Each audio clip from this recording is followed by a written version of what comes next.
Cyber నేరాలపై ప్రతి ఒక్కరూ అప్రమత్తంగా ఉండాలన్నారు తిరుపతి జిల్లా ఎస్పీ పరమేశ్వర్ రెడ్డి. నకిలీ ఆన్లైన్ లోన్ యాప్లపై తిరుపతి పద్మావతి మహిళా యూనివర్సిటీలో నిర్వహించిన అవగాహన సదస్సులో పాల్గొన్నారు. ఈ సందర్భంగా ఎవరైనా ఆన్లైన్లో మోసానికి గురైతే తక్షణమే పోలీసులకు ఫిర్యాదు చేయాలన్నారు ఎస్పీ పరమేశ్వర్ రెడ్డి.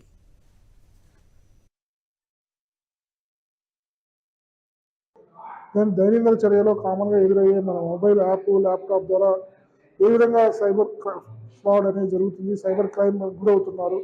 ఆ గురైనప్పుడు వాళ్ళు చేయాల్సిన పని ఏది, బ్యాంక్ ఫ్రాడ్ అయితే బ్యాంక్ ఏ విధంగా ఇన్ఫార్మ్ చేయాలి, అదేవిధంగా బ్యాంక్ అథారిటీస్ ఎన్ని గంటల లోపల ఎన్ని నిమిషాల లోపల వాళ్ళు యాక్ట్ అయితే డబ్బులు సేవ్ అవుతాయి, ఎక్స్టార్షన్ అయితే మహిళలు ఏ విధంగా చేయాలి, ఎవరికి రిపోర్ట్ చేయాలి, ఈ ప్రాసెస్ అనేది చాలామంది తెలియక విద్యార్థులు కానీ ప్రజలు కానీ అయోమయంలో వాళ్ళు సైబర్ నేరానికి గురైనప్పుడు మానసికంగా కుంగిపోయి కొంతమంది ఆత్మహత్య చేసుకుంటున్నారు, కొంతమంది అన్ని రకాలుగా దీన్ని ఎక్కడ ఫిర్యాదు చేయాలనేది తెలియక గమ్మునుండిపోతున్నారు.